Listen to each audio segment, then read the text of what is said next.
Yo, yo. Can you guys hear me? I think we're on. Yes, we are.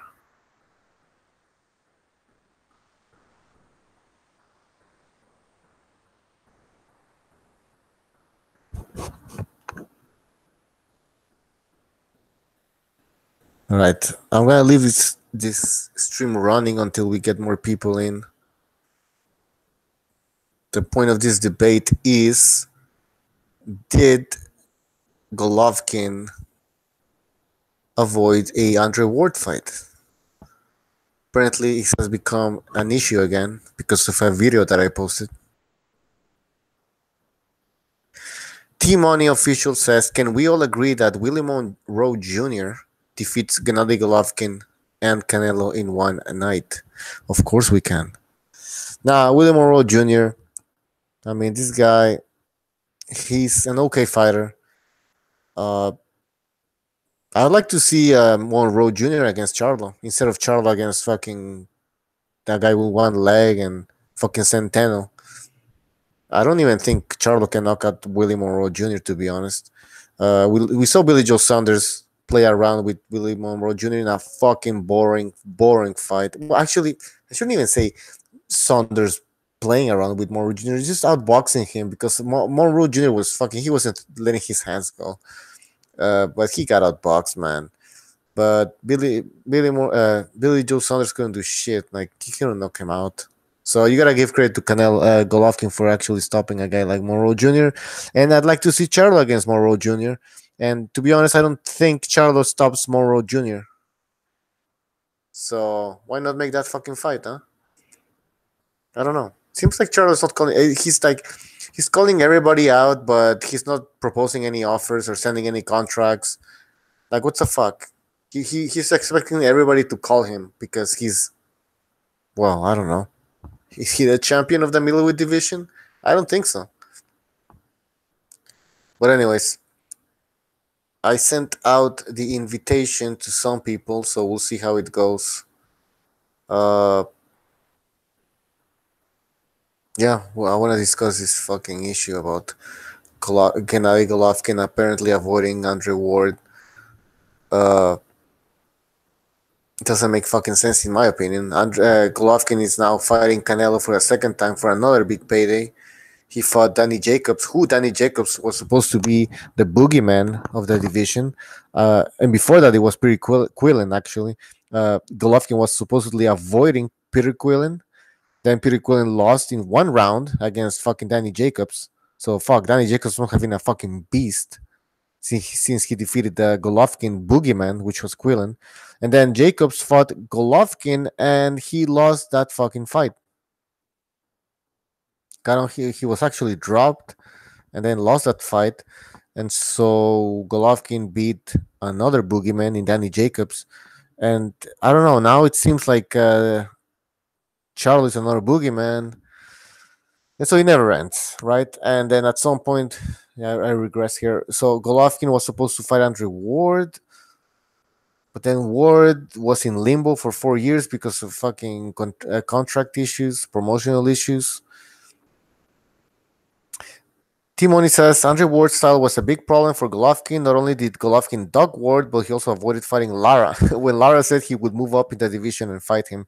Yeah, Lara says a lot of things. I can call out fucking Keith Thurman right now. You know, Lara never proposed anything. Any contract was sent to Golovkin. He just tweeted. Every time Golovkin had a fight signed, you'd see Lara immediately fucking tweet something. When he clearly knew that Golovkin already had a fight signed. And he would go like, "Oh, you're avoiding me, blah blah." And are you serious? What was gonna happen in that fucking fight? Did you see Lara how he got fucking destroyed by Jared Hurd? Imagine what would have happened if he would have moved up in weight and then fight Golovkin. So I don't know what's up with this Lara thing. And we saw Lara against Canelo. Like he actually did pretty well for the first half of the fight. Then he just fucking ran, and Canelo was just hitting him with body shots. You could see that Lara didn't want any of that fuck. He couldn't take Canelo's punches at the end. in the second half of the fight. He actually, if you watch that fight, you'll see Lara fucking just at some point just take a leap back, like lunge back, because he didn't want any of fucking Canelo, man. So imagine fighting 12 rounds against a middleweight Golovkin. You guys are fucking insane. I don't know what the fuck you guys are talking. Lara was gonna fucking cause so much trouble to Golovkin. Are you serious? Jesus. And he never proposed a contract as far as I'm concerned. He only tweeted fucking bullshit. Like seriously, you guys take tweets so fucking serious. Corey Wilson says Lara beat Canelo. I'm sorry, I don't think he beat Canelo. I think he ran too much at the end. He could have won the fight in my opinion if he kept going as he was doing in the first half, but he stopped doing that. Obviously, he couldn't take the punches. And by the way, it's against Angulo. He also couldn't take those punches. So Lara is not that durable, to be honest. We saw it against Lara. We saw it against Hurd. He's not very durable. He's good when he moves and boxes, but after that, he's I don't know. He's just not that durable. Classic. Uh, Abstract, are you there, man? Yeah, bro, you're right. Yeah, I'm good, man. As you can see, I'm ranting here because I made a video about the whole Golovkin not moving up in weight. So I was like, "Fuck it, let's make a fucking hangouts, man." Now they're bringing up Lara. Like that's not. I mean, are you fucking serious? Look, man, look, there's a pattern with Lara's call outs, like so-called call outs for Triple G. What he'd do was he'd wait until, and in some cases it was like literally the day Triple G would sign a fight. Lara start calling him out the day after. Um, Anybody that wants to look up this can look it up. Like he after the Mew fight was made, he started calling him out. I think it was after I can't remember. He did it about 3 or 4 times. So that's what Lara does. He like waits till Triple G is like otherwise engaged, clearly can't take a fight with him because he made a fight with somebody else, then starts tweeting. Um Yeah, that's what he does. He tweets right after a fight is signed. Like if somebody even thinks that Lara wanted to fight Golovkin, well, I mean that's your problem. I really don't think Lara wanted to fight Golovkin. To be honest, uh, he should have left the PBC first of all. Well, but I think he was. I think Lara was happy with the PBC fighting Yuri Foreman and Delvin Rodriguez for big paydays. Mm, yeah, I agree. I mean Triple G would have been all fucking wrong for Lara anyway. Like let's you know the way Triple G cuts the ring off, I think would have sort of like uh what's the word I'm looking for, sort of negated a lot of Lara's strengths. I mean I why didn't Lara ever move up to 160 then? I mean if he's looking to do that, what was he expecting Triple G to come down to 154 for him or what? I mean what you No, know. no, no. He was supposed to fight Golovkin at 160, which is insane. Like, and Lara, when he doesn't move, when he stops moving, you see what happens. You saw it against Perro Angulo. Lara was on his fucking ass twice. So he has to constantly keep on moving, moving, moving. And he did that against Canelo for the first half of the fight. But the second half, when he started getting tired and couldn't move that much, he was fucking getting pummeled, man. And he just couldn't keep. He couldn't outbox Canelo anymore. He had to be on the run. So against, like you just said, against Golovkin, who cuts the ring, who knows how to fucking bang, man, in the on the inside, he just was gonna kill Lara, man. He was Yeah, gonna yeah, kill Lara. So absolutely destroy Lara. I mean, I agree with you. I don't think Lara beat Canelo. I thought it was a close fight. I thought Trout beat Canelo. But I don't know what you thought, but I thought Trout beat Canelo. But Lara, he's kind of like he would have just got absolutely destroyed if he got him with Triple G, and he knows this, man. People need to look at what people are actually doing, and it's like this whole like Ward thing. I don't know if you saw some of my comments on the on that video earlier. I mean, yeah, people are just like um and I've had this discussion before. People seem to sort of like just go to box rec for their boxing sort of get get all their knowledge from BoxRec. They just like look at who's fought who and what weight they are, and they don't. These people that are making these comments, they strike me as people that don't actually follow the sport, don't actually know these details. It's like if you look at every like, well, if he did it, if he moved up, why can't he move up and blah, blah. Like there's there's intricacies and there's sort of like every case needs to be looked at as a separate thing. Do you know what I mean? Like Yeah, Ward, yeah, like and I saw that comment and it made a lot of sense. It's not even the same thing at all. Like they're bringing up Mikey Garcia moved up in weight, Rigon Dow moved up in weight, Andre Ward moved up in weight. How come Golovkin doesn't move up in weight? This is a completely separate context. I know we're like Rigondeaux moving up in weight. That worked out so fucking well for him, didn't it? As well, like that seems to me that was a really fucking smart move. So what you're saying is like let's all make really fucking dumb moves. Like oh well, yeah, sorry that Triple G's not a fucking moron. Like you know.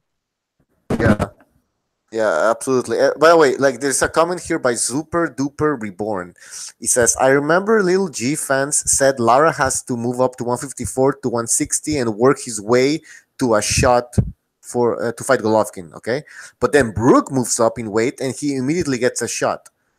So, what do you think about that? Well, I mean, like the Brook fight wasn't supposed to happen, was it? It was supposed to be Eubank Jr. and I think Brook was just like a stand-in sort of like opponent. It wasn't supposed to be Brook.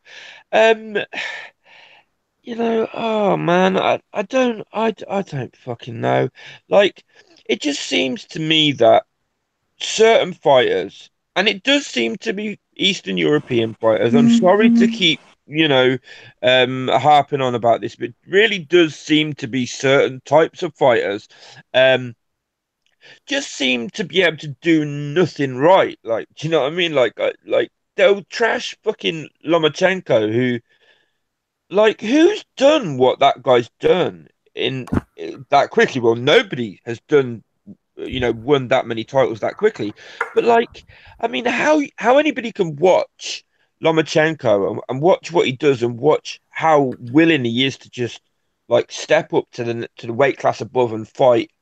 I'd say, with Linares, pretty much the guy. All right, Mikey Garcia is probably the guy, but he was fighting somebody else. He fought the you know the guy that was available, that was the top guy. And you still can't, like, some people still won't give him no fucking credit. It's just like I don't know. It's these Yeah, people are well, not boxing fans for me. no, no, no, no, no, no. You know. No, when they bring up Lara, I mean that Lara was avoided by Golovkin. I already know, like these people are they're not real fans or they have agendas. Because it doesn't make sense. Lara, what the fuck was Lara supposed to be? Why Lara? I mean, why the fuck are you talking about a 154 pounder moving up to 160? And Yeah, that he's being avoided. Like what the? We just saw him like on his ass against Angulo. We saw him lose against Canelo. Fine, it was a close fight, but in my opinion, he still lost. We saw him get destroyed now by Jared Hurd, but somehow he was supposed to be that guy who beats Golovkin. Like, come on. I know it's Never. ridiculous. And here's the thing as well. This guy, that like that comment. I was trying to, when I was talking just now, I was trying to think of the other part of his comment because I had 2 points on that. He said, remember, Little G fan said Lara has to move up from 154 to 160 and work his way to a shot. Like that's some kind of like there's some sort of problem with that. Like that's how things should be. Like you don't like. It's only really recently guys have just like moved up and started trying to demand shots at the top guy. That's how things used to work. You moved up a division and you did have a few, you did work your way up. You didn't just jump the fucking queue. Like I don't know why people talk as if there's something wrong with that. Like expecting a guy that moves up in weight to not get to jump the queue, over guys that have been fighting at 160 for months or All years. Do you fighters know what I do mean? that. What's up, Recognize, and give us your take on this shit, man. What's up, bro? Well, what's going on, gentlemen? GGG avoided Ward. That is that what we're talking about, or just like? Yeah, yeah. And then somebody brought up Lara, so we I started mean, talking come about that. on, Lara. What's he gonna do? I love how these people think that Lara was gonna. What would he have done to win the fight? Like, I know they're not boxing fans because they can't even tell you that. I mean, Lara's style. Look, they didn't fight, so there's no need to get into it. But Lara never did anything that told me that he was gonna stop Golovkin, beat him, school him. He never beat anybody with a top name for me to say, damn, well, I look at that performance and say, he'll beat Triple G, right? I mean, what? Are you talking about the Paul Williams win, sort of, where he lost on the scorecards? Paul Williams would have got sparked out by Triple G.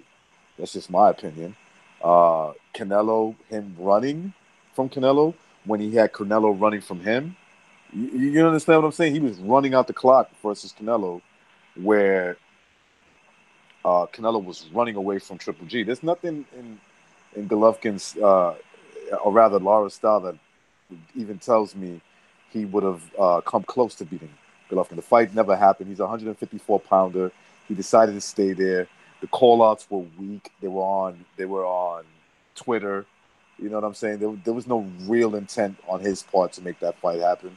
Never moved up in weight to fight at 160 to make himself a contender. So it's bullshit. It's just, faggot fans that, excuse me, I'm sorry, stupid fans that just have a hatred for Golovkin, and so they'll bring up stupid things. Now the whole Andre Ward thing.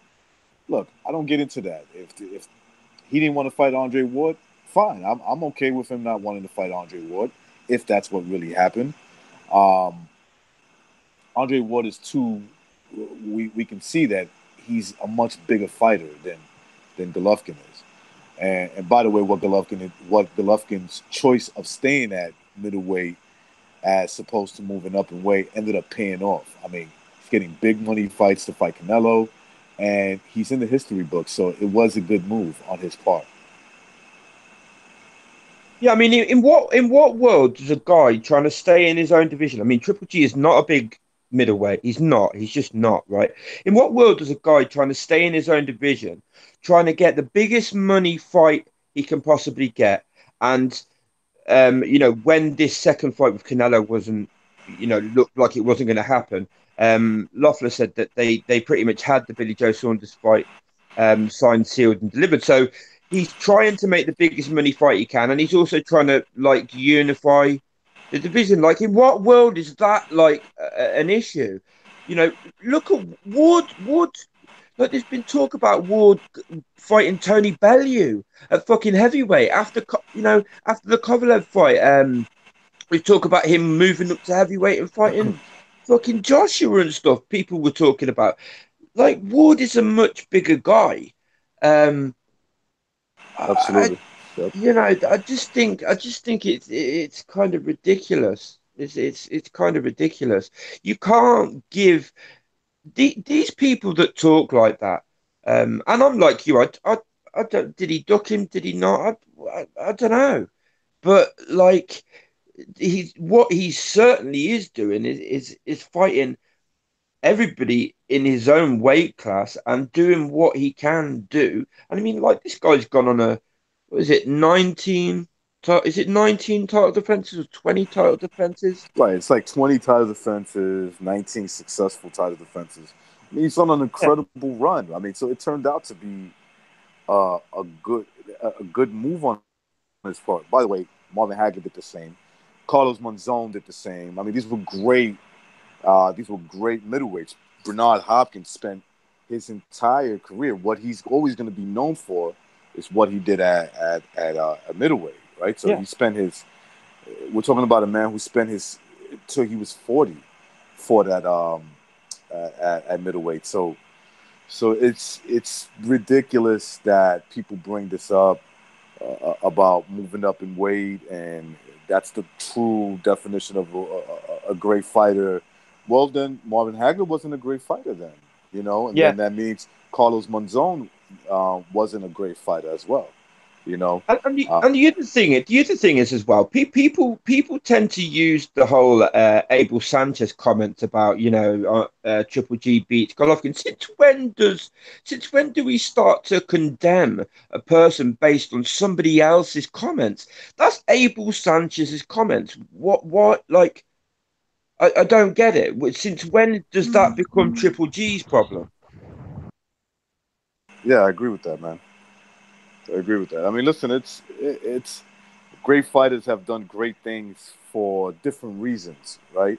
Some look Lomachenko going up and winning three belts in three different weight classes, and doing it in a short, limited time of fights. By the way, I just wanted to say that I'm trying to log into Skype. So if Stu is listening, I'm trying to contact you, but I fucking can't log in. So yeah, that's pretty much it. Go on. Sorry.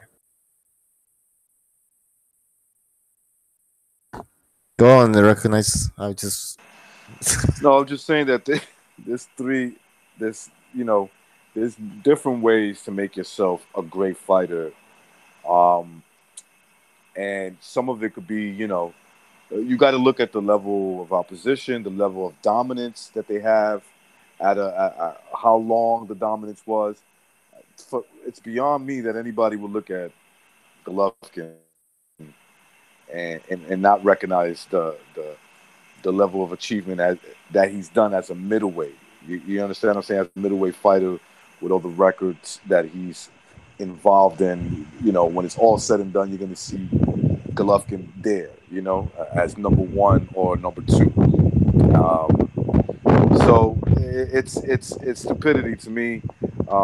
Going back to Lomachenko, I mean, I saw a comment where somebody said he's a very good fighter, but he's not a legendary fighter. His career's not over. That's a stupid comment. That's a stupid comment. What do you mean he's not a legendary fighter? The guy hasn't stopped. He hasn't stopped fighting yet. So you got to give it time. Yeah. I think he's on his way to doing. If he keeps on this pace, he might be a legendary fighter. You understand what I'm saying? So you can't just say he's not a legendary fighter. He's got 12 fights.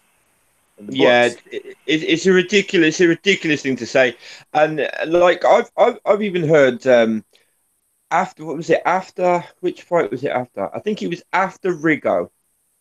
A guy made a video about the fight and said, "I'll give Lomachenko his credit," and this is a big channel, a big channel like LDBC channel. I'll give Lomachenko his credit when he does what Manny Pacquiao did. When he moves up that many weight classes. And I'm like, you see, and again, like I don't know who you're talking about, and I don't even want to know. But let's go to that segment, that these group of people that decided to separate themselves and make themselves, a well, different it was clique. 78. It was 78. We don't hide shit on here, do we? It was 78. Sports. This is a man who used whatever to bash Manny Pacquiao. Now, because he doesn't like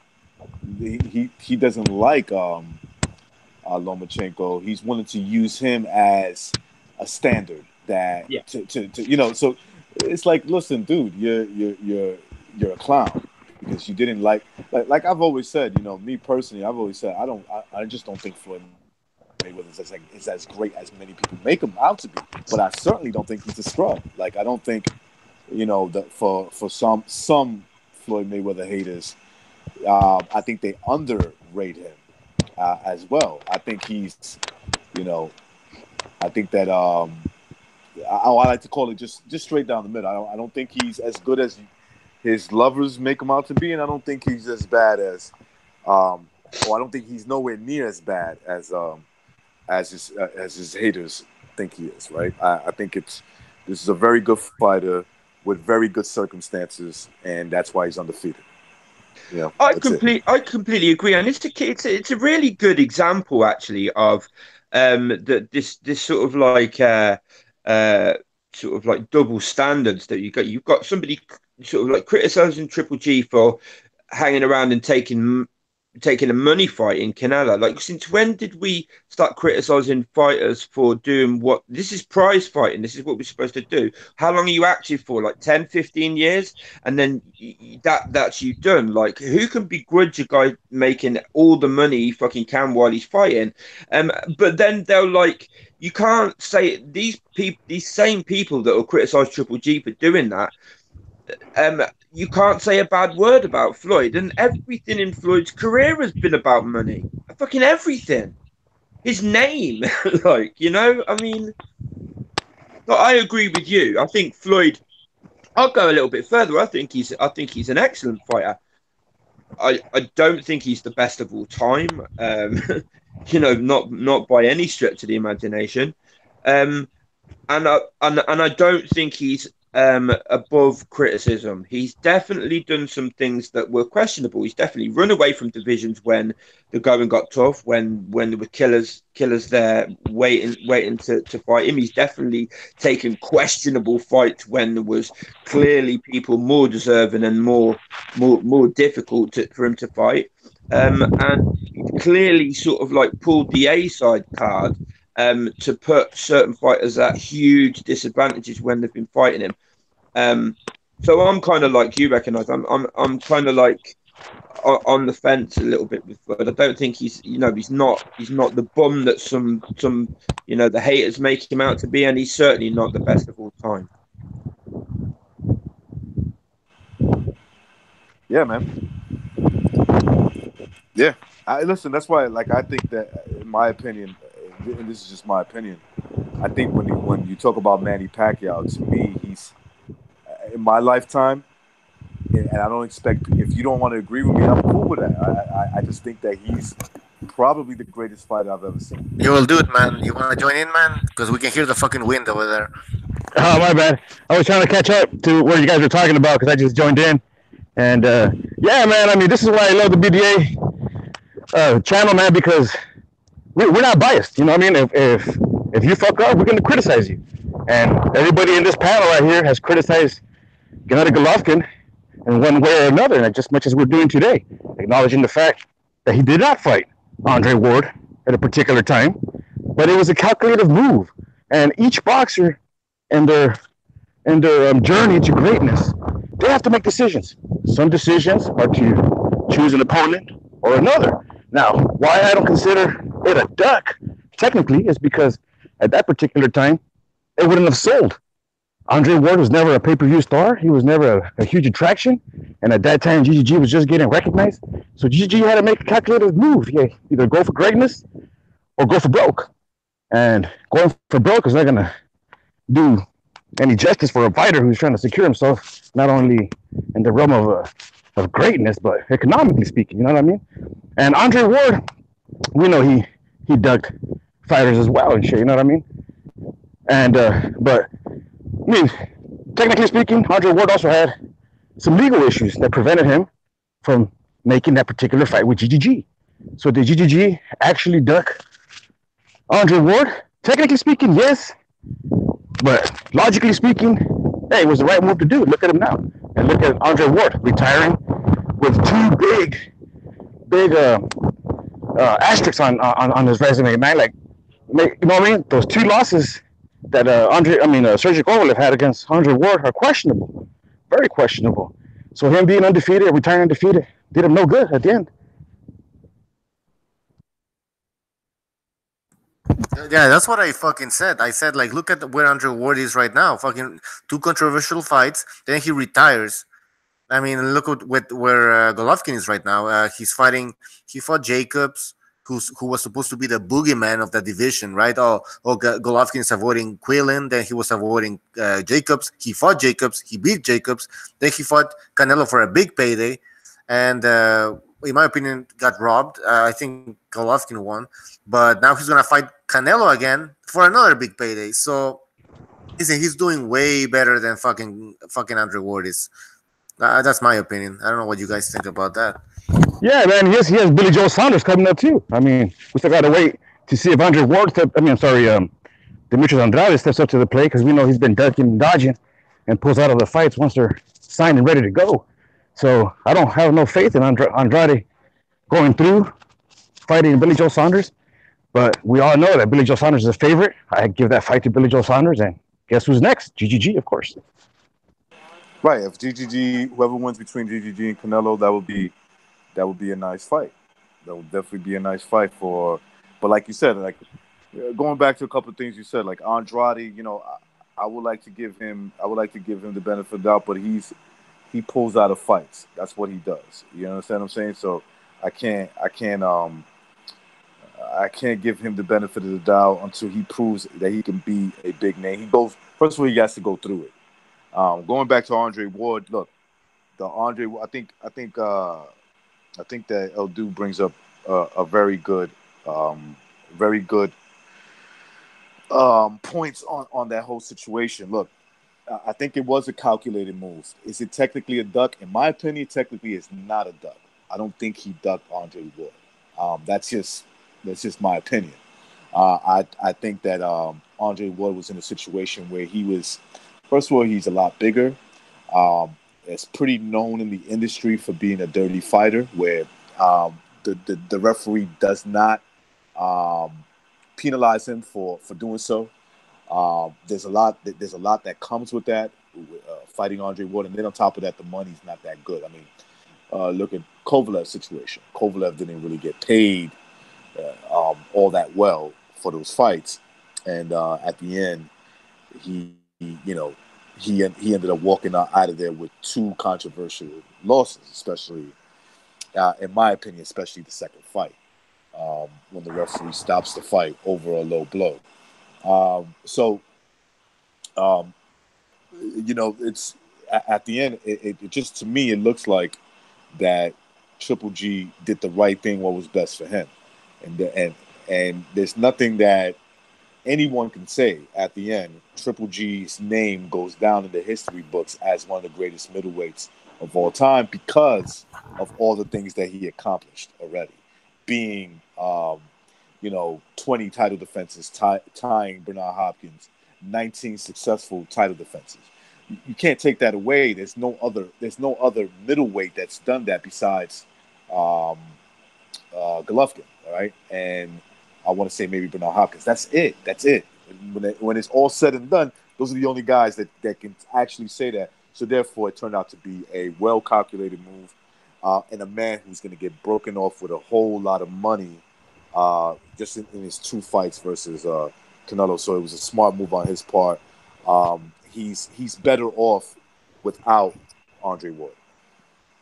Yeah, I mean, me and Pavel talked about this a little bit last night as well, because he was saying that he had made a comment on somebody else's video that Triple G was a Hall of Famer, and the guy said he wasn't. I mean, I think that's, like, to say he's not is kind of ridiculous. Like, even Triple G's, like, his resume. People talk about his resume being bad and whatnot. I think people make a bit too much of that. If you look at a lot of the fight, sort of like his last sort of like 10 fights, Monroe, Stevens, Martin Murray, Lemieux, these were all top 10 guys at the time. He fought them, and then, he fights Jacobs, he's fighting Canelo. I mean, he can only fight who's willing to fight him and who's put in front of him, and I don't think his resume is that bad anyway. And as you just said, he's achieved a huge amount as I a think his middleweight. resume as a middleweight, shoo-in. I think his resume as a middleweight is very, very good. Period. It's very, very good. Mm-hmm. Yeah. I mean, look at the names he beat. I don't want to talk about fighters in the past and who they beat. Like, fuck out of here. He beat the guys who he needed to beat. Martin Murray, right? He beat him when Martin Murray was hot. He beat Daniel Gil. He stops him in 3 rounds, right? Rubio, who was on a nice little streak. Listen, he was champion. He was the WBC champion at the time. He beats Danny Jacobs. He goes in there and he beats Kell Brook. Matthew Malcolm. He beats Lemieux, who was a champion. That was he beat Lemieux, right? When Lemieux was super hot. You're right. Lemieux was at that point at the Irishman to shit his pants. Yeah, and he What was that dominated those guys. Oh, That's the backwards, thing as well. backwards. It's the nature of the win as well. Yeah, so The way in which he did it. it's the destruction. Yeah, exactly. Yeah, Abstract. yeah. It's the He destruction didn't of the way he beat just, these he fighters. didn't just jab his way to a points decision or dance or move all night and win on points. He destroyed these people. Let me tell you something. One of the greatest performances I've ever seen live was Triple G Lemieux. What he did in that fight, Oh, God, that was just fucking unbelievable. I mean, he destroyed him. It was a masterpiece. That's when I was like, man, this dude is capable of being champion for a very long time at middleweight. It's the same category as Vladimir Klitschko for a while. You're only as good as your competition. Then if you got to take on, like if you're looking at Hall of Fame, first off, how's everybody doing? I feel weird just start talking like it, but so we're good, Jimmy. We're doing good, man. Thank you, brother. Good to see you, Jimmy. Good to see you guys. You got to take it as a whole, how he controlled the division, and then just look at the people who openly ducked him. When you have other world champions, like, remember when Froch said, Triple G? You don't fight Triple G. You swerve him. I mean, when you have champions, when you had Billy Joe Saunders looking across the table over at Eubanks at that press conference and said, are you nuts? He'd beat you and me together the same night. So you remember that, right? Yep, right. So you take that comment. You take the comment Franch made. Then you take the fucking fact that the WBC champion was paying him $500,000 not to have to fight him. And then you take in the fact that Dominic Wade wasn't picked by him. He was if your belt that you carry says this is the guy you have to fight, you fight him. And then, like you just touched on, it's not how just beating him. He went in and demolished him. And it's because he was so good, people use that against him. Oh, he just demolished. Those guys sucked. Well, those same guys, Monroe, as boring as he is, he'll go the distance with everybody else. And Triple G goes in there and he was annihilating people. And he had the fear of God in him. Yes, the Jacobs thing made him sound more human because he went the distance. His knockout streak ended. It's all based in fucking just an anti-Triple G hatred that was started with Andre Ward and the little G comment, and it's snowballed. And it's, again, double standard contradictions. The same things they use to tear Triple D down, it's what they use to elevate the people they like. So, fuck I mean, and you know what? Let me add something to that, man. GGG, he never, not once, bragged about being bigger than Andre Ward or being capable of defeating Andre Ward. Something like Errol Spence is doing. Errol Spence is saying that he's bigger than Canelo and that he could beat Canelo, which is why the fans are now saying, well, if you're talking shit, stand up to what you're saying. Back it up. You think you're bigger than him, you think you can beat him, then go ahead. Step up to the plate. Yeah, I lost a lot of respect for Spence. Yeah, GGG never done that. GGG admitted, hey, man, right now, this is not the fight for me. You know what I mean? I got bigger and better things to worry about, and look at his career, just hence what we're talking about. But he's very humble, and it paid off in the long run. And I mean, even Canelo, just looking at Canelo, until Triple G started to show a few sort of like cracks, that like he was a bit reckless in the Brook fight, and then the Jacobs fight. Canelo didn't want no parts of him. Canelo fucking gifted him his fucking belt. Like let's be real here. Exactly. Like, walked away. And then even a sort of 36-year-old on the decline Triple G. We all know, like you all guys all know in your heart, Canelo was juiced up for that fight. I mean, come on. I don't believe it, man, because he was testing under the same protocols as GGG. I think that's just going over, just adding a little too much to the plate there. Because if Canelo was dirty, then there's a big possibility then GGG must have been dirty too, because they were both tested under the same criteria. Now, in order for them to say that they were both clean, like GGG was clean, was because he passed his test, the same test as Canelo tested. Now, not excusing the fact that he was caught for clenbuterol. But that's the point. He got caught and Triple G didn't. I think there's one point there I'd like to just make. You do make a good point, but just to quickly say that Canelo's the money guy, and when you're the money guy, there's ways around that not all fighters necessarily have, and we all know that there is a hell of a lot of corruption in boxing. So I don't think you can necessarily say if Canelo was dirty, then Triple G was dirty. I think when you generate as much money as Canelo does, there's a lot of people that stand to lose a lot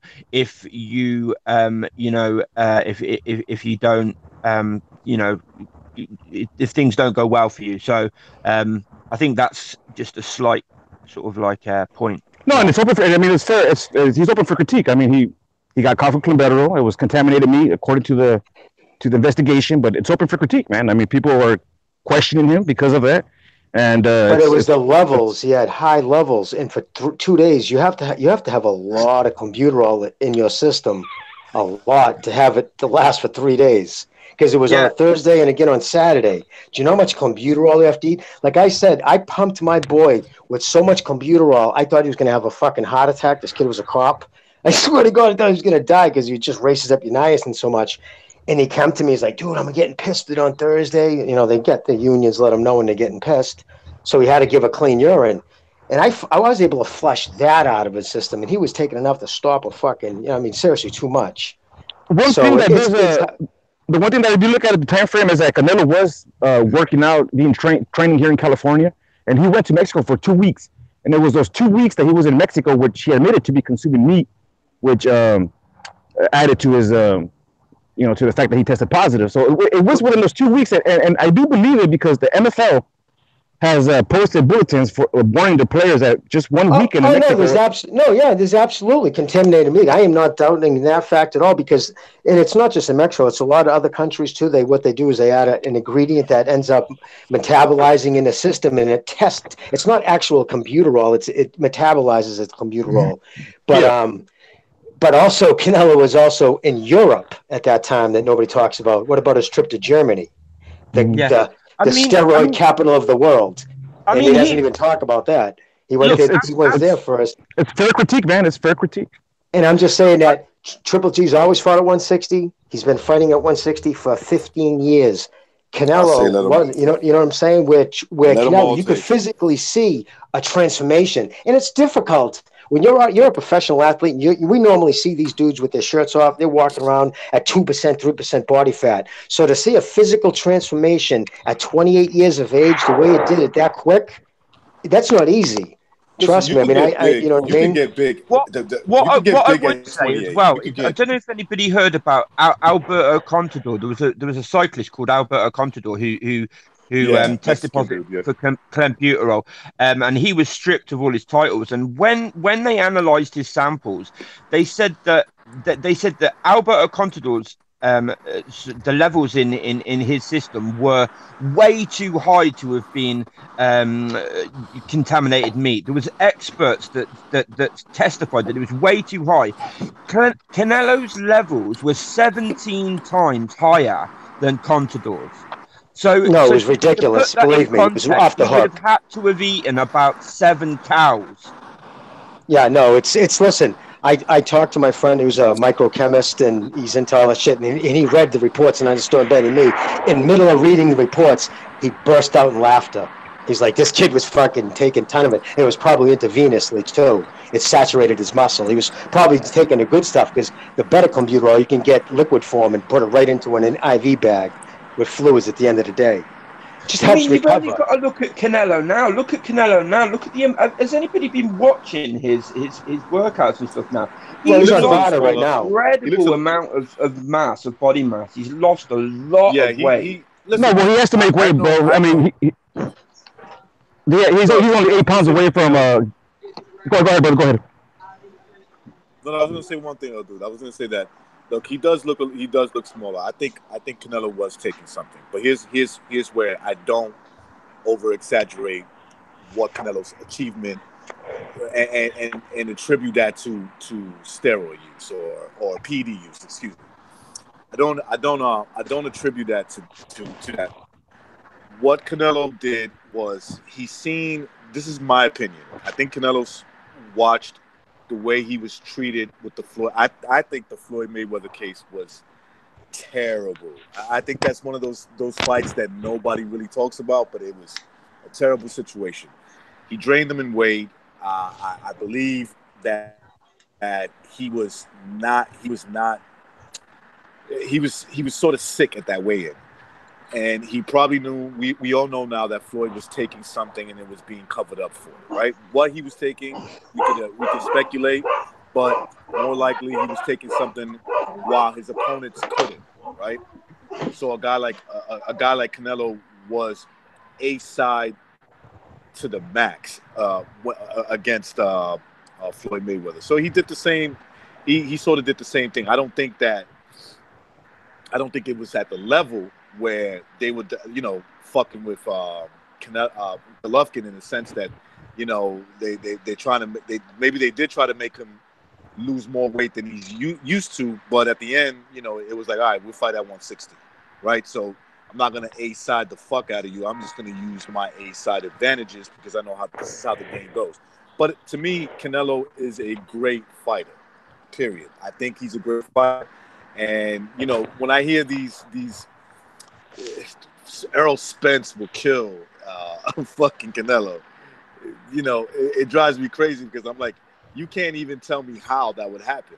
You can't even break that down how that would happen. I could break down easily what would happen if Canelo fought Errol Spence, and that's that he'll fucking counterpunch the shit out of him until he stops him. It's not the worst than somebody.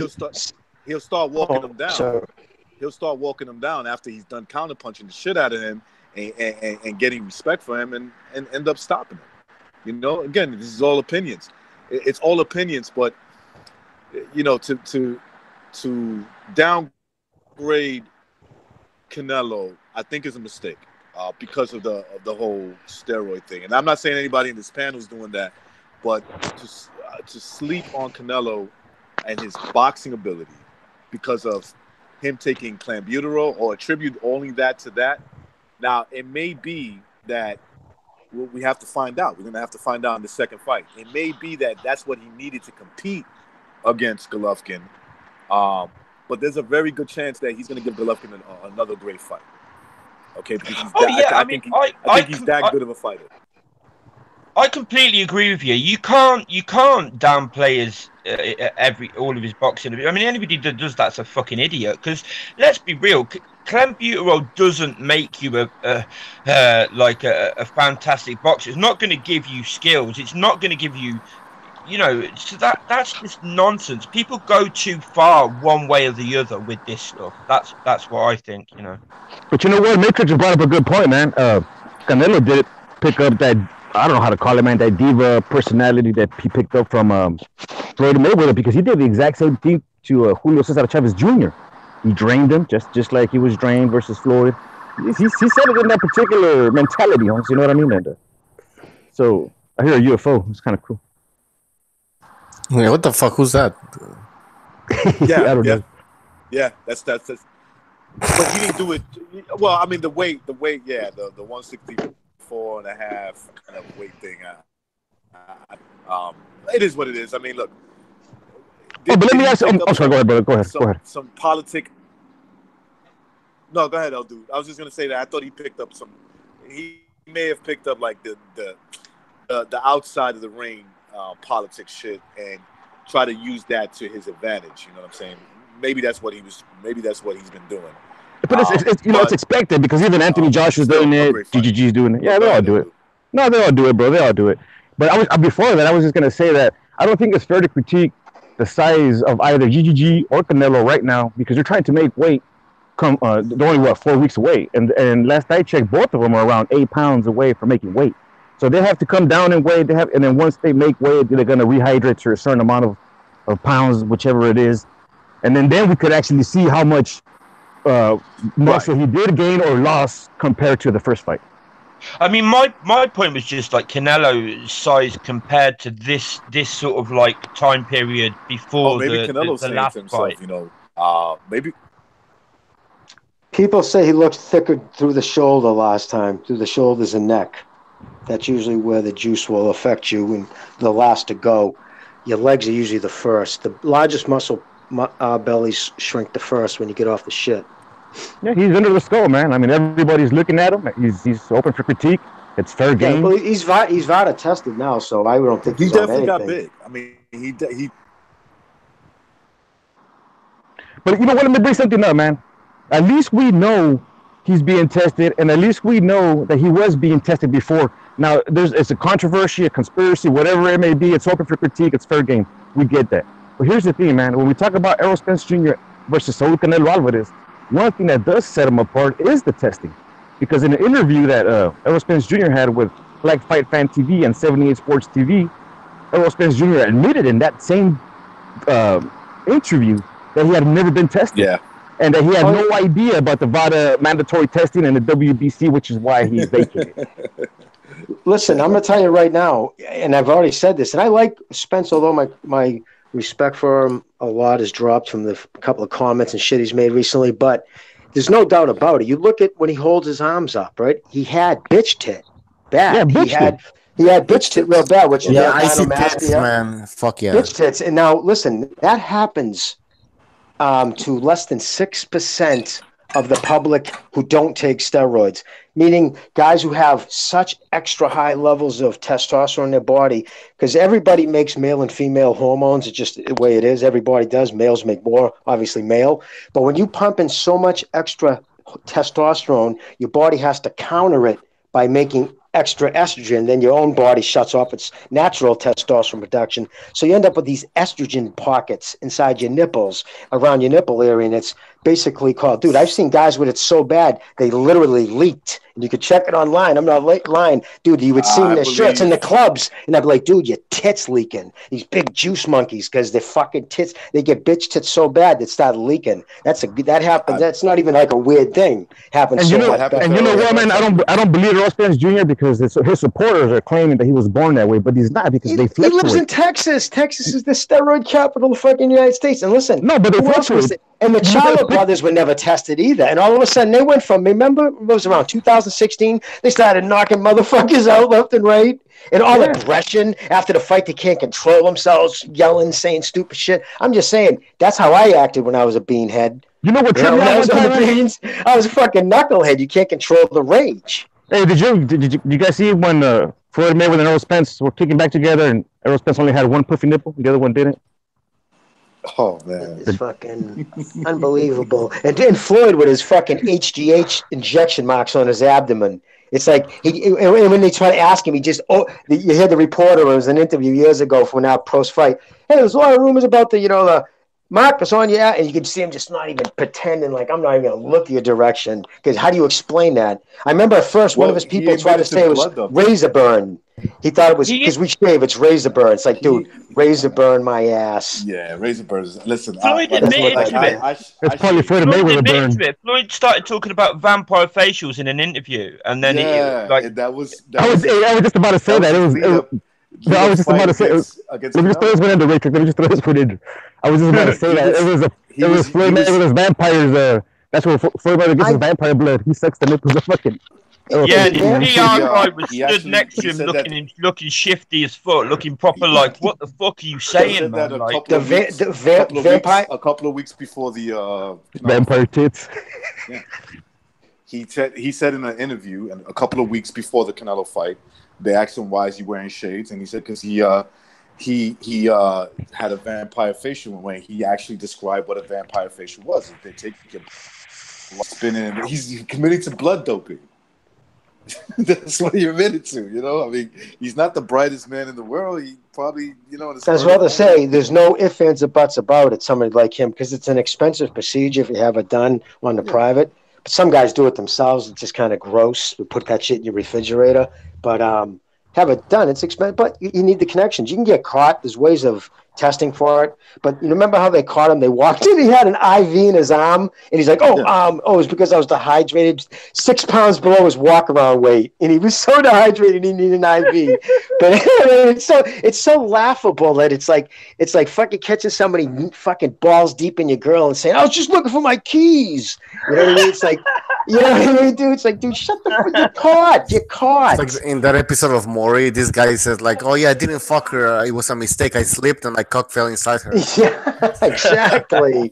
It's so redundant. It just shows you the lack of respect he even has for anybody to say something like that. Can I bring up this point? Remember, guys, you remember Mia St. John? Yeah, yeah. Her recent comment said like she admitted that she was juicing, and that explains why she was defending Canelo, because she was juicing. And then she goes on to say that everybody is juicing in boxing. So what do you guys think about that? Well, she got piled on pretty good. Frampton left her a tweet. Clarissa Shields tweeted her. A bunch of people actually have tweeted her saying, "Listen, you shouldn't lump everybody in." She's taking it on the chin. She looks like a donkey. She knows it. I saw a tweet. Somebody tweeted out.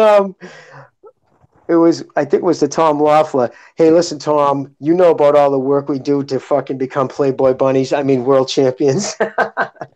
It was, you know what I mean? Because she was in Playboy back in '99. It's like, I mean, she wasn't that good. You're not a world She champion. wasn't She's that trying to compare good. herself. Yeah, exactly. Well, she was in the undercuts of De La Hoya before Butterbean, I remember, I think, or after Morales or whatever. And I mean, what was she? I mean, she wasn't that good. She was fighting bumps, and then she goes on Playboy. Who's this again? Mia Saint. Look at my JJ John. Yeah, I remember her. She's the daughter of a miner or something like that. Was her nickname? I don't remember. I'm a professional boxer. Look at my vagina. You know what I mean? Like, fuck out of here. She was like a, I don't know, like a Playboy type of boxer. 1999 Playboy. Yeah, she was on the cover and everything. Hey, but one thing you got to give it to the chicks, man. They go all out. Don't you notice that when they throw down, they go all out. I mean, well, when women fight, you know, a woman fight, it's like, you know, they just go at it. It's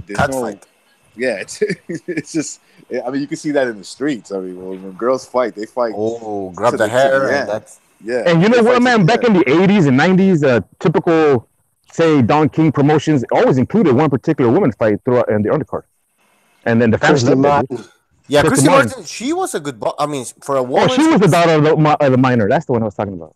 Her nickname. Christy Martin was pretty good. She had power. Yeah. She would go on. But like you say, you ever hear her life story? What happened to her? Like she would say, shot or some shit. Dude, her husband beat her like a rented mule on a daily with closed fist and rings. That's why she used to say it was a joke to get punched by women. My husband would punch me in my face like a man if I handed him a beer the wrong way. Towards the end, I guess he would just wake up and beat her just because he was so miserable with his own existence. Like most women beaters. She shot him. Yeah, she shot him. Yeah, good for her. Right, exactly. Larry Pint in the chat says BDA, which is actually not BDA, it's Bucho today. He said, read the chat sometimes or the chat doesn't make sense. And then he says bye. Oh, sorry, man. Okay. I'm not like, I'm having a drink here and I'm not reading the chat, but I'll start reading the chat from time to time. So guys in the chat, don't worry.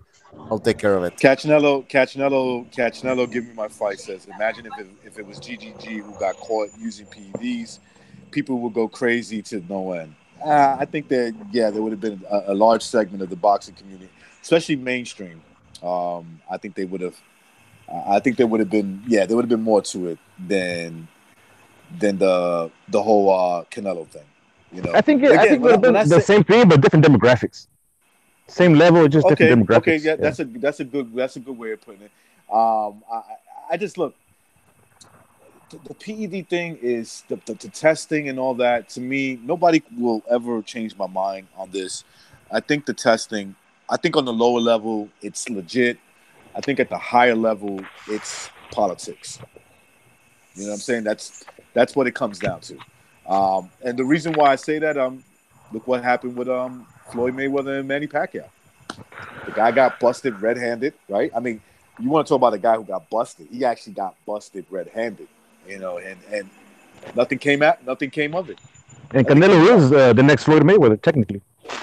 Right, in terms of money and all that, you know, he's the next Floyd Mayweather in terms of that. And they're gonna do whatever it takes to protect him. But the one thing that I would say that's a little different, at least for now, between Canelo and Floyd Mayweather, there was more of a cover-up for Floyd.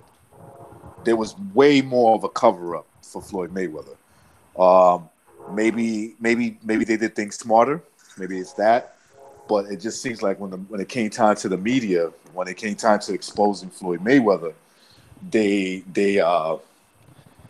didn't really cover it as much, where they did cover it with the Canelo situation. So maybe that speaks to.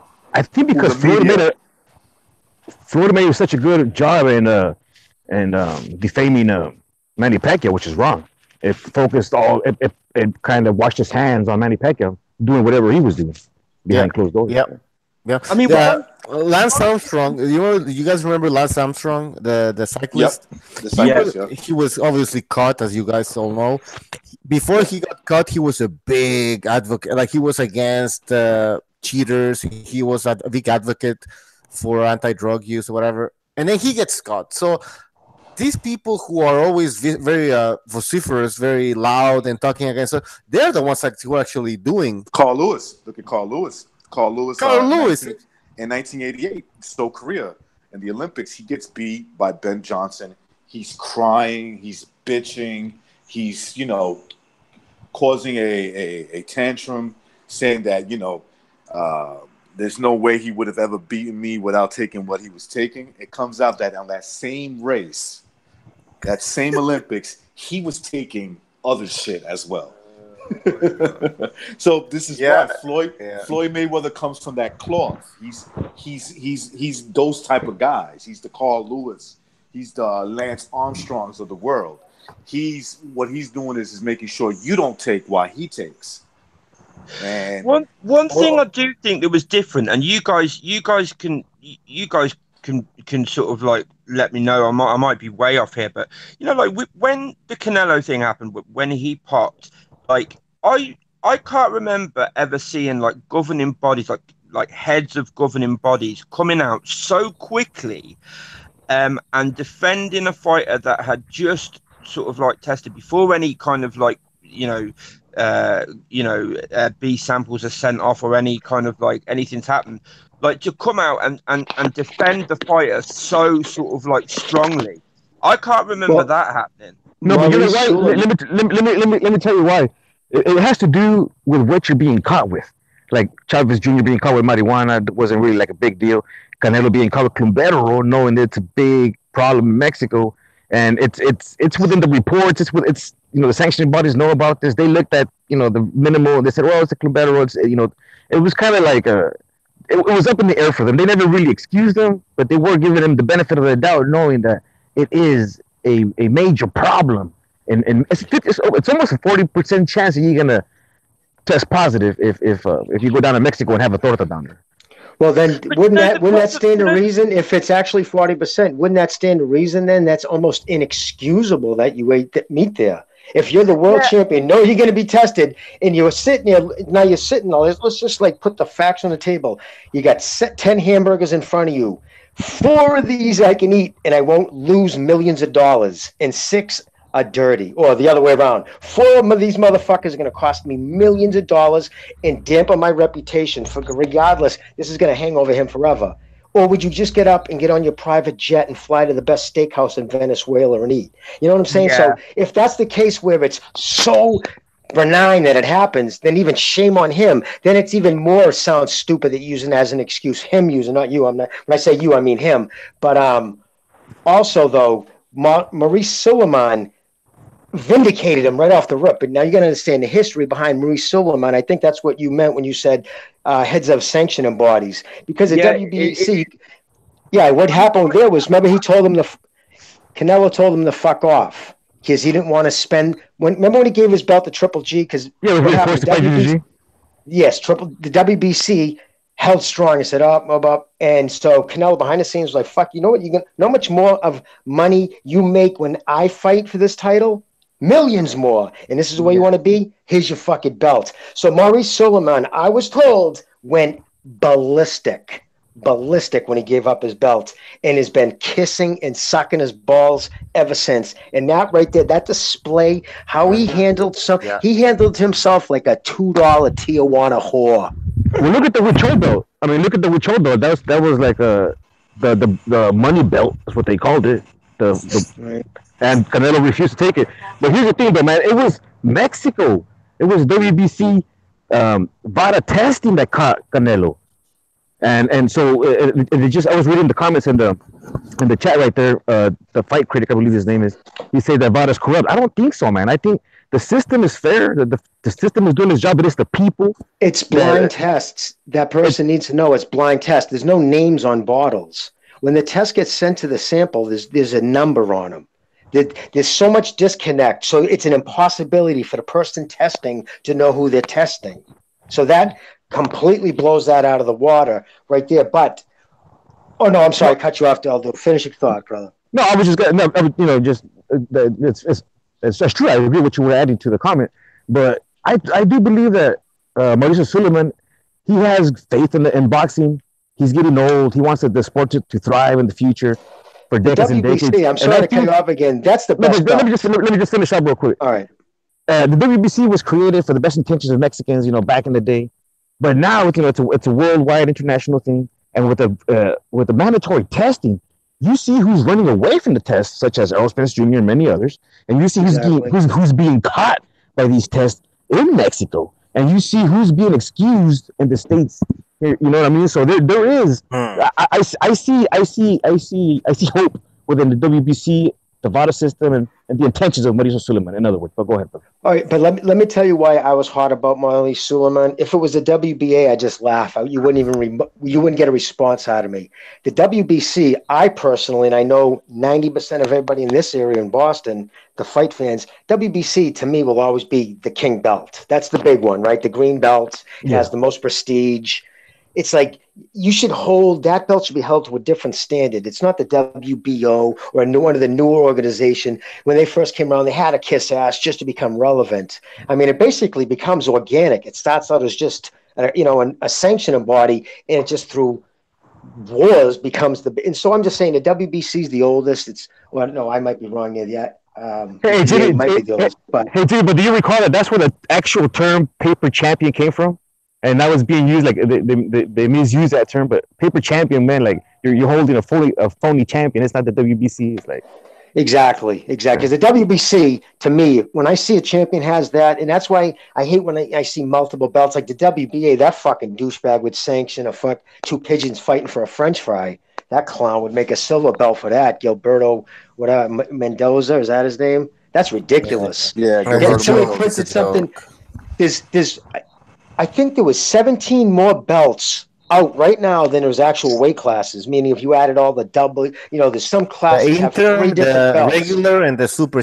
And by the way, he said the president of the WBA said that was last year that they were gonna get rid of the interim championships and the regular. Oh yeah, that was bullshit. It was bullshit. Complete bullshit. Yeah. Yeah, there still needs to be. It still needs a lot of work. It's not perfect. It has a lot of flaws.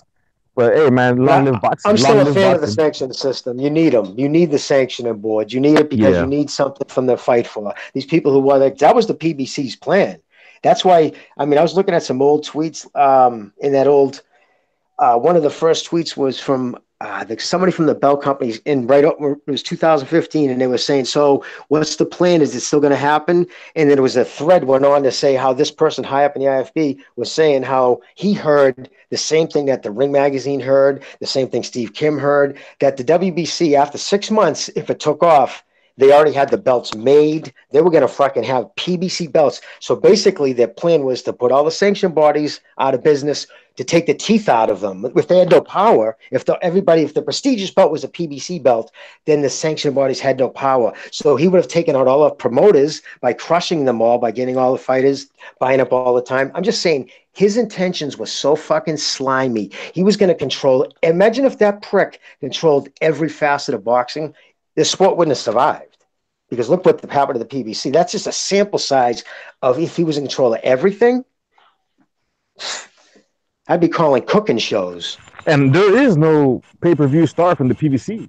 I mean, no, they don't have a pay-per-view star. It's a they could. And they had the talent. They could have 242 more than one. He had 242 people.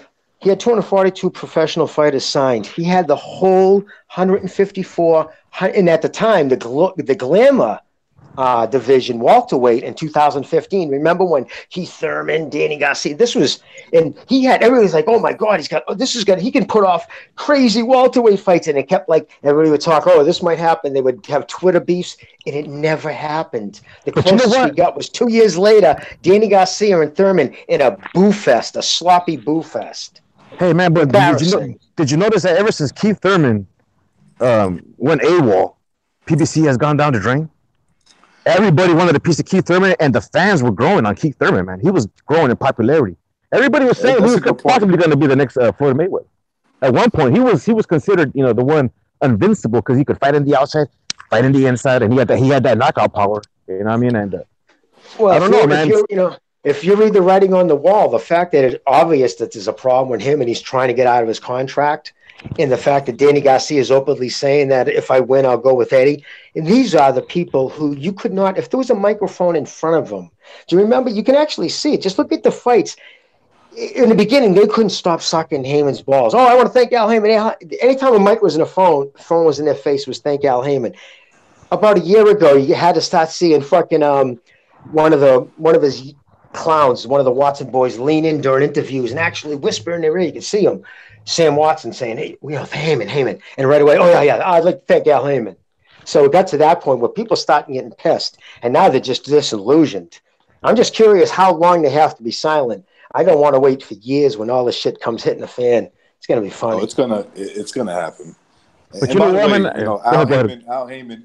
I'm sorry to say, but I'm sorry to break in, guys. But Al Heyman did do some dirty shit with the testing and made VADA, or at least VADA was a willing participant with that whole Povetkin case.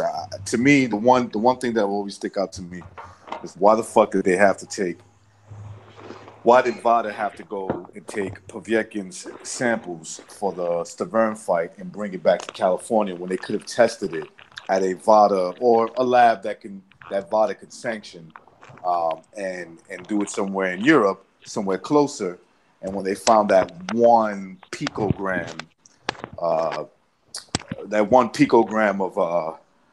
ostering in Povetkin's system, to me there was something dirty going on there, and VADA was obviously a part of that. Didn't Povetkin's guy win the purse bid? That's how that whole thing was going to go down, right? That's why the reason it was taking place in Russia, right? Because he won the purse bid. Rybinsky had won the purse bid. There was no way Wilder was going there. There was no way. He was going to pay Wilder his biggest payday, even to date, right? I think Wilder was supposed to get something like $4.5 million, right? And then Povetkin tests positive for what doesn't test positive. What he tests for is a trace amount of meldonium. Meldonium, who was just banned, right? It was just banned that year for no reason, with no scientific studies, no nothing, just banned. And yeah, that's where it started. And then you had the whole once they figured that out, WBC basically was like, look, you know, he technically didn't really fail a test, but Deontay Wilder doesn't want the fight, so they kind of like postponed it, let Wilder get away with that, and then they made him fight for the interim WBC belt, or he was going to fight for the interim WBC belt against Bermane Stavern. Stavern pops 30. He gets an excuse for what he pops for, and then that's when the whole Povetkin thing on the eve of the fight, it turns out that he tested positive for this 1 picogram. Now you got to imagine what a 1 picogram is. Okay, it's somebody slipping something in a drink the night before, and I'm not Precise even debunked the whole thing. If you watch Precise, Precise debunked the whole fucking thing. Yeah, easily. I mean, it was pretty easy to debunk. It was guys like Precise, Maxwell Bear, Thunderdome, I think. Thunderdome. Yeah, I talked about it on my old channel. This was pretty easy. What they did was they took his sample, and instead of testing it in a lab, a WADA accredited lab in Europe, VADA took it to California and found the picogram there. Was it WADA or VADA? VADA, excuse me. VADA. Okay, was it VADA? But there was WADA labs all over Europe where they could have went to take his test. Remember, the fight was in Russia, Stavern. The fight between Povetkin and Russia. Povetkin and Stavern was supposed to be in Russia. They could have easily taken that test. And let's not forget that Rybinsky took his sample, right, and said, okay, so we're going to take this to a WADA accredited lab and see if you guys tested if he tested positive over there, he should come out positive over here. And when they tested him, it came back negative. Have you guys, any guys ever been to the Olympic villages during the Olympic time at all? If you go to any No, bro. Olympic, you'll see in any of the restaurants and bars, because it's full of athletes, right? There's signs, do not leave your drinks unattended. Do you know why? Because back in the fucking 70s, East Germans were going out like partying, like the athletes getting together, putting their beer down and just putting a tablet in it. Tasteless, odorless, and you get piss tested, whatever. If you just hit everybody's drink, and if anybody gets piss tested, you get popped. Yeah. My point being, if you wanted, if you have millions of dollars, you wanted to get someone to pop dirty, there's a bunch of ways. You can spike a drink, have a girl give them a fucking blowjob. There's lipstick you can get absorbed through the skin. I'm just saying, I'm not saying that's what happened, but if you want to get somebody dirty and you want to spend the money to do it, you can do it. If you want to pay for like a courier to do something, you know what I mean? Like who, you know what I'm saying? Like that whole thing struck me odd. Because it seemed too odd that Wilder was like, oh, okay, I'll go and fight. I'm going to finally fight somebody good. And I'm going to go in Russia to do it. And it was fun. And it was and all anybody has weird. to do is pay. All anybody has to do, Jimmy, is read the details. And you would if you can't automatically come up and say, God damn, that's a red flag right there. There's too many red flags to think that there wasn't a conspiracy to get Wilder out of this fight, then I don't know what to tell you. You know, I can provide you the information all I want, but once you read it and you can't come to that conclusion, then there's nothing I can do for you. So right? What did you get hammered by? Did you get hammered by people telling you, oh, you're just being a fucking, you're just making shit up, and you're saying, no, I'm showing you facts. I'm showing you dates, times. Well, Wilder was in Russia. Wilder was ready. I'm sorry. Sorry. Exactly. Exactly right. That's what they will all say. You tell them, listen, your emotions don't trump facts, bro. I understand you get heated about this, and this gets your juices going, and you want to get all fucking gangster on me, but it doesn't trump the facts, the timetables, and that's what bothers me, dude. You hear me say it all the time. You know what I mean? Like, facts are important to me. If you don't we don't establish facts, if you're trying to, use your emotion to establish over. You know what I'm saying? It pisses me off. That's why I don't have a YouTube channel. If facts over Trump, excuse me, bro. Trump factual information, then there's no discussion. Exactly. Right? Like, thank you. I have to think like you. I have to be an emotional person in order to understand, to have a conversation with you. Look, that's exactly what's been going on with this Wilder AJ situation. You know, things that Eddie Hearn has said that, like, Wilder's people came out and even, admitted, like, with the, when Eddie Hearn was in America and they refused to meet with him and stuff. And Shelley Finkel came out on an interview and said, yeah, we thought it was non-productive and all that. Like, these people who, like, argue till they're blue in the face, that's bullshit. Eddie Hearn just made it up and stuff like that. I mean, why can't people sort of like accept that when you're talking about facts, it doesn't make you like a defender, like that. That's the term they like to use, like AJ defenders and stuff like that. You know what I mean? No, and that's the worst part is when they try to interpret the fucking meaning behind somebody's head. Well, that's not what he meant. The minute somebody starts, that's when you got to disconnect. The minute somebody starts talking from a place of emotion, in a place of, in my opinion, unless they say that before every sentence, in my opinion, and when they start acting like, and then when they start treating that your opinion, even if it's fact-based, is a personality or a character flaw, then you're dealing with an emotional fucking fool, and you just got to disconnect from those people.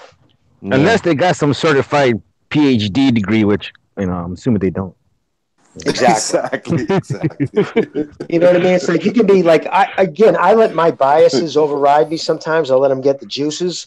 But if you'll shut my ass up with facts. You say, no, dude, here's the data. And I'll be like, oh, yeah, well, Jesus Christ, that just taught my ass a lesson. And I do that in every part of my life. People know me by that. I'm not someone, because I'll argue the motherfucking point. But I'll be the first one to say, God damn, I was wrong. Yeah, we don't know everything. Like that. People are too insecure to admit they're wrong. And so instead of admitting they're wrong, they think they can baffle you with bullshit. And if they get more people to agree with them, and therefore the collective mind of stupidity overrides the one smart person, no, it doesn't work like that. You fucking and then they try to get you with the, And GGG never moved up to defeat Andre Ward. And then exactly, and then listen. Then what's going to happen, right? You keep hitting him with enough fucking knowledge, and then when you get him baffled enough, and their backs against the wall, then they just let out racist, and then they think they got the moral superiority over you, and no matter what you say, you're a fascist. I've debated these people on Twitter, man. Like they like it goes on forever, man. Like you tweet, you retweet, and then at the end of the whole fucking shit, oh, you're just a racist, and they pull off the race card. I'm like, you even know I'm a fucking Mexican, anyways. And by the way, even I'll say I'm a Mexican, but like anybody can be a racist. You can be a Mexican racist. You can be a black. No, racist. see, they've even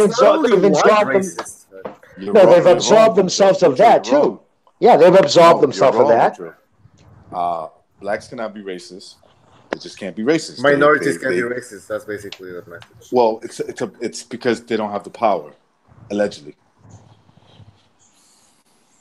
So it's all about power.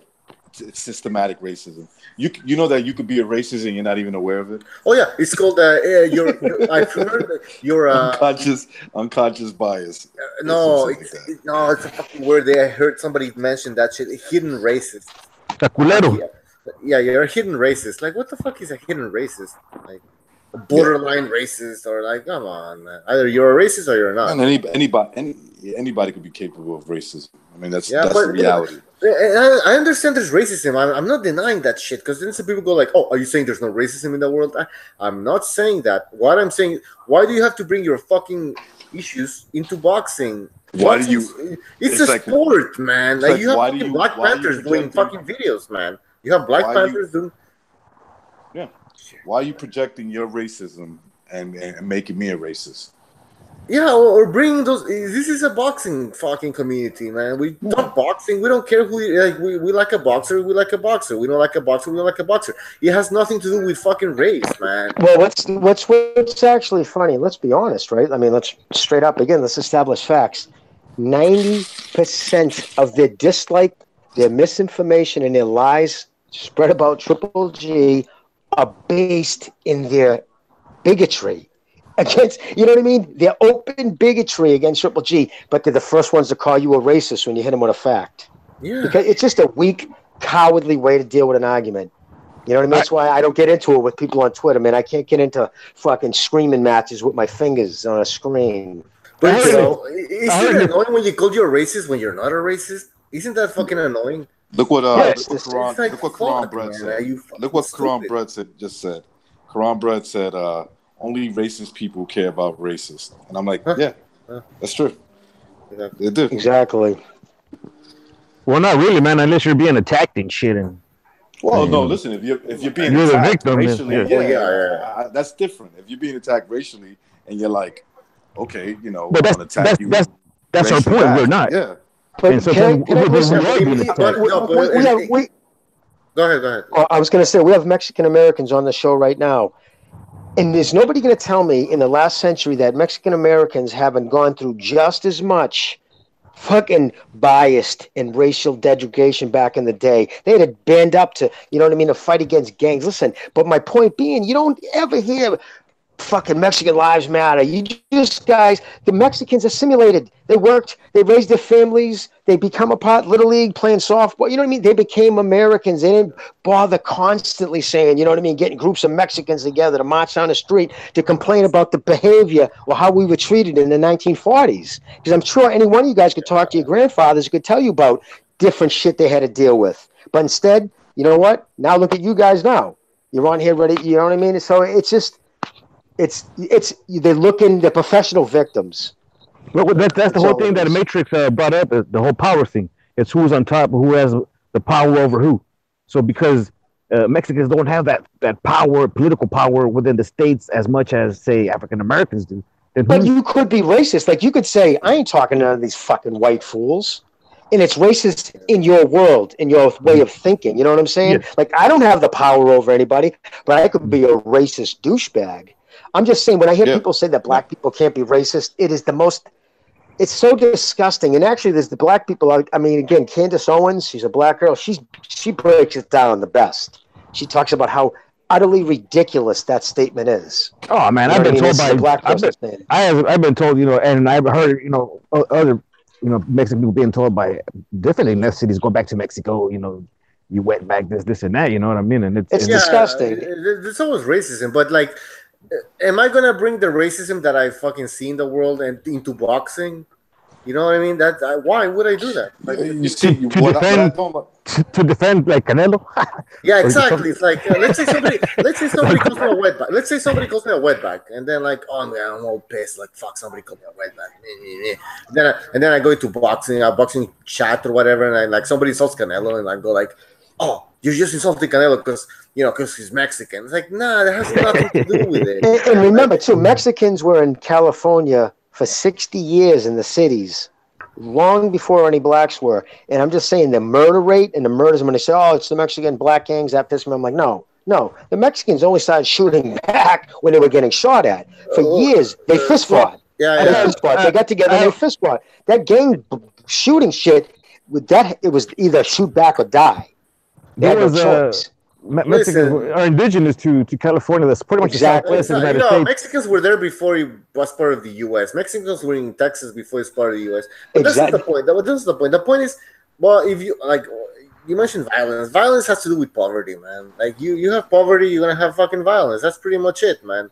I mean, you had the same shit. You had the same shit with the Irish when they came, back in the 1800s. You know something? Man. I kind of a little bit disagree with that, Bucho. Just a little bit about. I do agree that in poverty, where you get a section where there's poverty, there's always tends to be more violence. But if you really look at violence, violence is what I notice causes violence is ElDude has more money than me. Not necessarily Hell no. I'm poor. Ah, No, but I'm I'll give you an broke. example. I'm just going to use ElDude for example. ElDude has more money than me. Not that I'm broke, but I want what he has.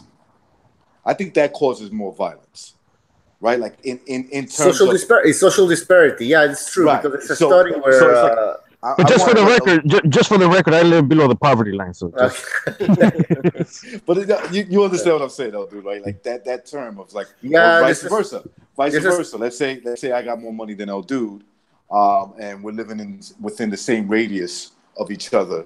ElDude wants what I have.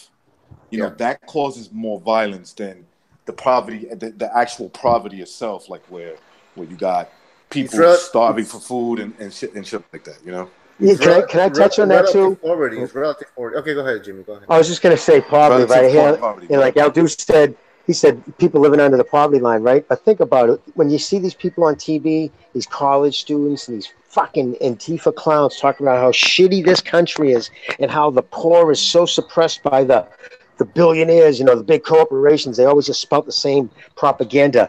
But I'll tell you right now, man, go to Africa, go to Central Africa. You want to see what the poorest of the poor in this country live like fucking kings with their cable TV in their car compared to somebody living in a mud hut with no education, with no running water or electricity. Watch It's relative. when Zimbabwe fell. Just go watch when Zimbabwe fell. How that I can't why it was breaks your heart. You see the chaotic, eyes of the man. children. Yeah. People Sorry. burning in there Bucho, were people fighting Bucho, each other. People I think you said it perfectly.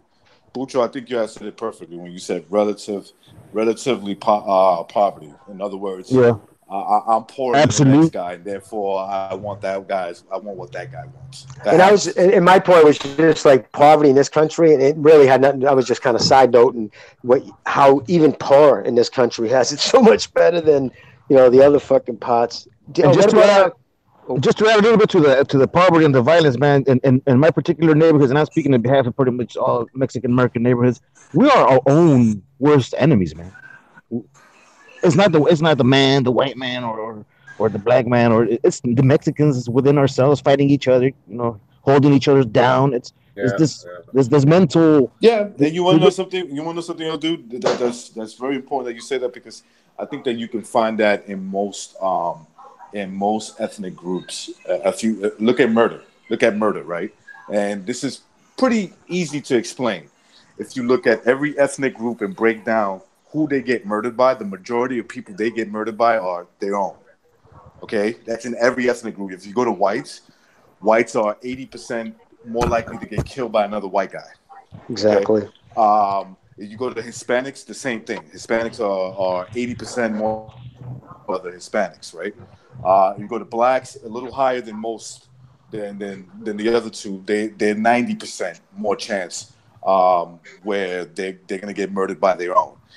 With that being said, it all comes down to me. It comes down to what Bucho said is relatively poverty. In other words, I'm jealous of what you have. You know what I'm saying?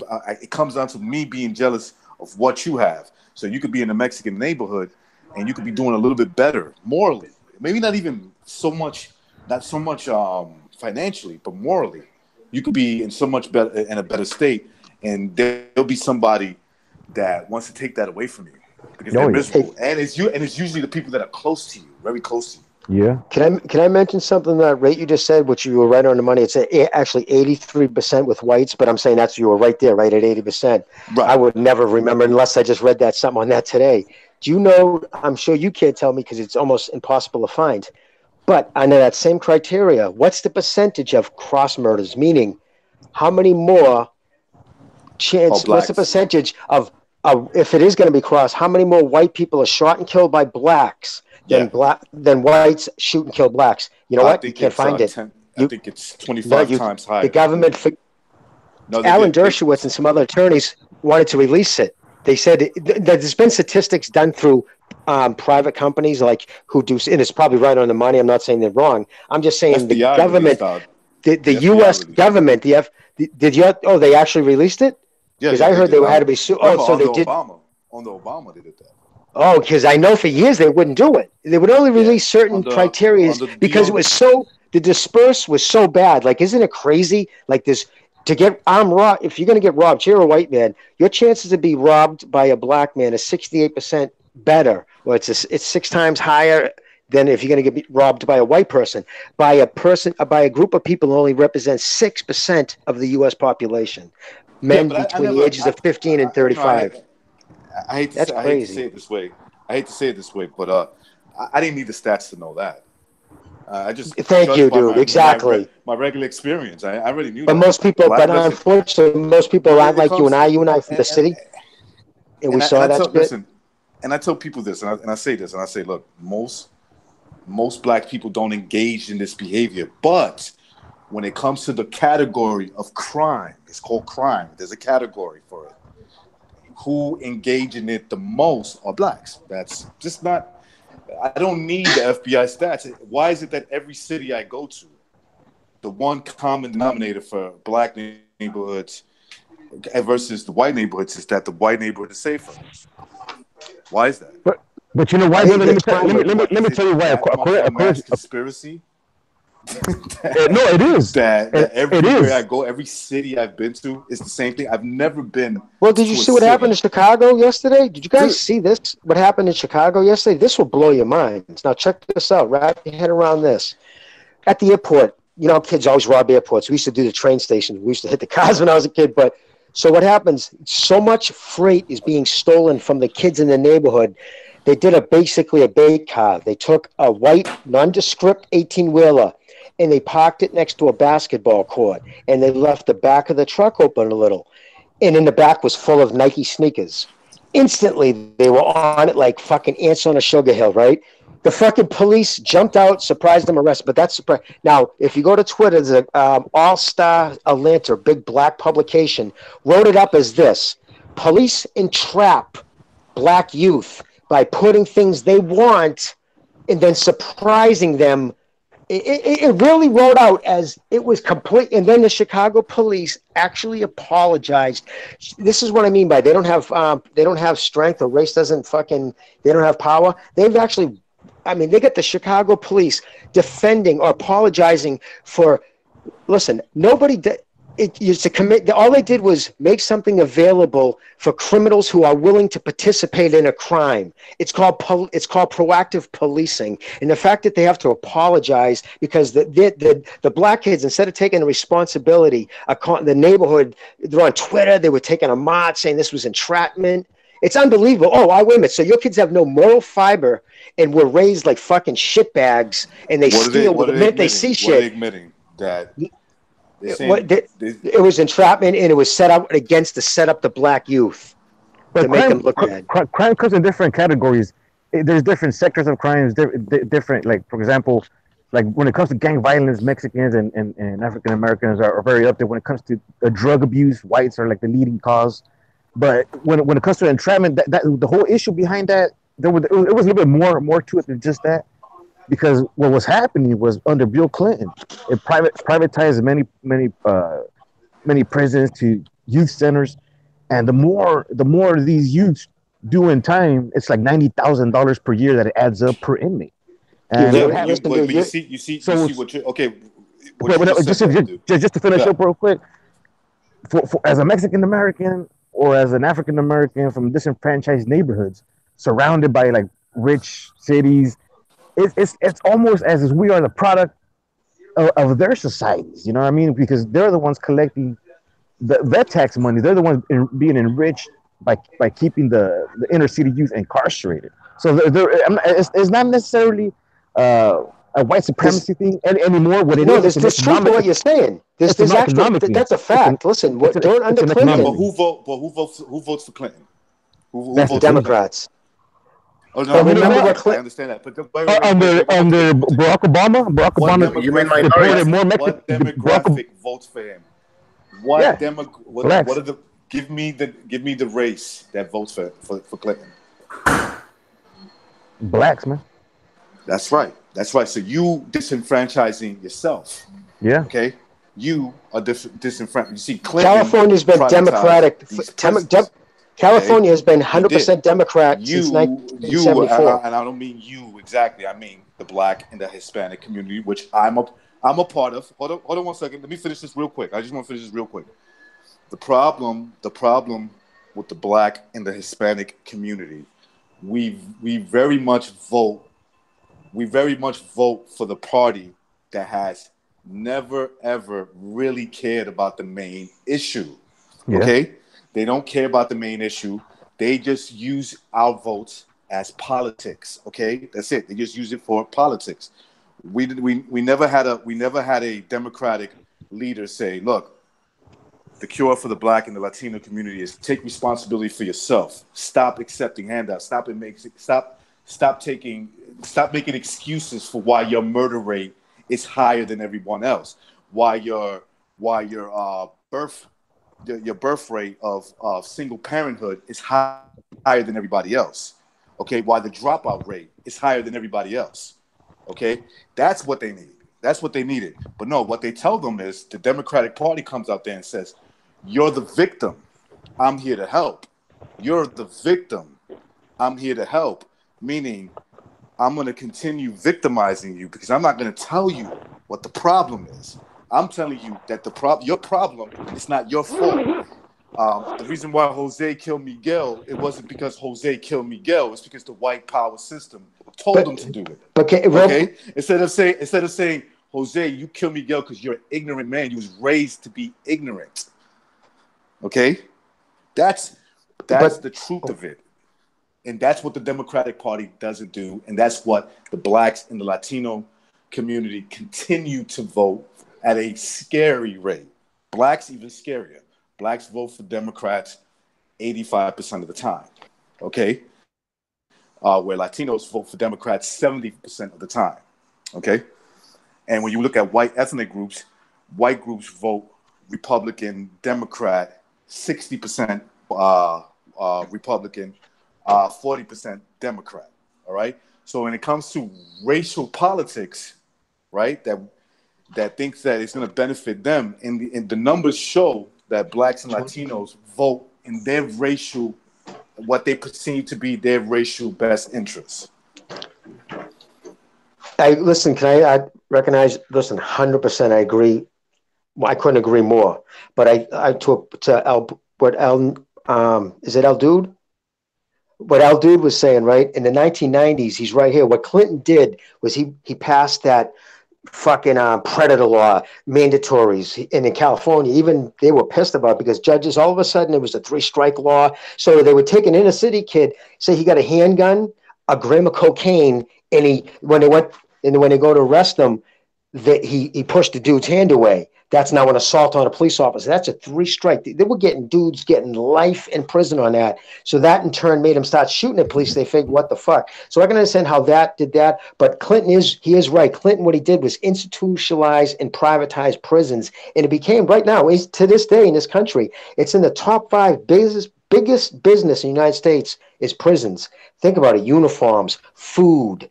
And if we continue on the rate we're going, it's obscene. I think in 50 years, like a third of the population will be incarcerated. It's nuts because it's become such big money. So I understand where he's coming from. It is true, but it's not because, oh, look at that black dude. Look at that Spanish guy. Let's give them more prison time. What it comes down to, you got a public pretender standing next to you. And at lunchtime, they're standing there with the DA or assistant DA, and he's just going through the fireballs. Okay, I'll give you this one. You give me 2. Okay, I'll give you this. And this is whatever pile you landed in, dude, because you're in the poor class. Same thing with poor white people with the public pretender. When I got fucking hemmed up, I was lucky I had a fucking real lawyer. So that's where it comes down. It's not that they come down harder on the minorities. They come down harder on anybody who's standing next to some fucking snot-nosed public pretender who doesn't give a fuck about you. You're just one of 700 cases he's trying to deal out before lunch. Yeah. But that is exactly my point. My point is that you got the Democratic Party since the Democratic Party has been for the quote unquote minorities, right? And blacks being a part of that. Blacks have been voting for the Democratic Party overwhelmingly for the last 60 years. Look at the situation they're in. California's been 100% Democrat since other than the governor, and it's been all Democrat. Look at it is; it's a cesspool now. Yeah, but the everything is still the same, and it is getting worse. Okay, and it's actually getting worse in terms of, women having kids definition of insanity, right? Right, exactly. So that's my point. My point is Ben Shapiro says it. You know the key to wealth: don't get fucking pregnant, don't get pregnant out of wedlock. Graduate high school and get a job. You do those 3 things, and you are guaranteed to get out of the poverty line. That's a guarantee. And it's actually, think about it, like, okay, so you don't have a kid out of wedlock, you work full time, and you graduate high school. Those 3 things will get you out of the poverty line. And know what it is, the left doesn't want to hear that. I know that from personal experience on both sides. Okay. Well, you can tell you're articulate, dude. So you can tell that you've, educated yourself, whether through school or reading, that you're not a stupid person. You can tell you're very intelligent and you're well-read. So you got to admit, amongst your demographic, you're one of the smarter of your friends, I bet, right? Because you seem to be very worldly. Am I wrong? How many Dominicans or Puerto Ricans can you talk to on so many different world levels? I disagree. I think. What's that? No, am I being right? Because you seem to, you know what I mean? Am I right?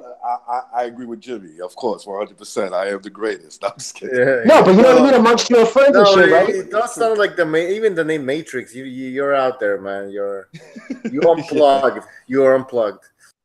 Yeah, no, he's a smart cat. He's well-read, you can tell. And I'm just saying it must be hard sometimes because I'm sure you found yourself beating your head against the wall trying to pass some of this knowledge on to people. Well, you know what it is when I see from personal experience my own when I was fucking up, I was in a fucked up situation. When I was doing the right thing, I was in a good situation. When I see it can happen for me, and I can see that it's happened for others, I don't use that as an excuse that there's some boogeyman in the air that's keeping you down.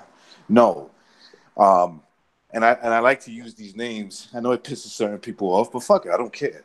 No, when Miguel killed Jose, the white man didn't make him do it. Miguel killed Jose because he was jealous of Jose. He just didn't like him. All right. When Deshaun killed Tyrone, the white man didn't help him. Deshaun killed him because he's a bitter fool. He was raised like shit by his parents, not by the system. His parents. Okay, right, and I don't give a shit what the system. Think about it. I think about it sometimes. How can you, knowing it's 2:00 in the afternoon, you see it on First 48, a fucking 11-year-old girl at 1:00 in the afternoon gets shot with an AK-47 round because 2 19-year-olds decide to pull a fucking Beirut in the middle of their neighborhood with an AK-47. Like I don't give a fuck. How can you blame that other than this fool is either completely psychotic, but there's too many of them. Too many fools running around the street with choppers, blasting fools. I mean, at some point, you got to say, And then you look at it, what it comes down to, and it always comes down to, there's a 70% unwed rate. There's a single parent. It doesn't work. A female, by the time a male is 14 years old, in most cases, your mother can't hurt you anymore. You know what I mean? Like, she can't spank you. By the time that testosterone's flowing, you just push her aside. And whatever role influence you're going to have, whatever male influence, and if that's running the streets, there's nothing good happens after fucking midnight for a kid under 18 years old running on the street. I was on my own very, very young, but I could tell you that up to the age of maybe 24, 25, my father still knew how to whip my ass. Just be honest, he probably could still whip my ass at that point. It's probably a good thing. Right, of course. So that means if I was still living with him, if I had got out of hand, he would have been able to handle that situation. Okay, which brings fear. It makes you say, as a young man, there's certain things I can't do. And then as you get older, you can take him. Then as you get older, though, and as you can physically take him, it's the respect. And now all he has to say is, if he was to say, I know you, did you say you lost him recently? My pops, well, he died about, almost 17 years ago, something like that. Well, it still sucks now. I always lose dad. But, once you get to that point where you can physically beat him, if he just looks you in the eye and says, you disappointed me, that could be, I'd rather get punched in the mouth than somebody I love telling me that I'm they're disappointed. So the thing is, if you don't have that role model, you don't have that double parent situation. And then on top of that, a lot of these women who are having kids are kids themselves. So they're not making right decisions.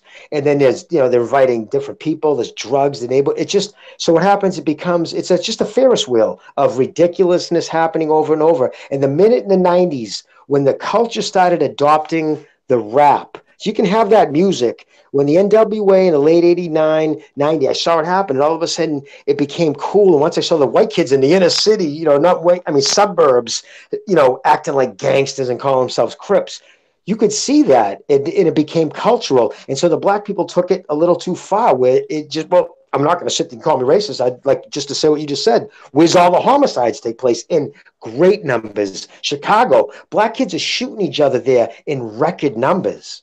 Blasting each other away over nothing. Yeah, disgusting. It's crazy. And they want to and you get these idiots that I can't stand them. Like you get a guy like Tariq Nasheed who said the reason why the homicide rate is so high in Chicago is because white supremacists are teaming up with the Chicago PD and helping get rid of black people. That doesn't help them, man. Who believes this moron? What's his name? What'd you say his name was? Tariq Nasheed. Okay. Now, when he prays, does he drop to his knees? He doesn't. Is he Muslim? Pray. This guy's like a pimp. Is he a Muslim? Is he a Muslim? Not even.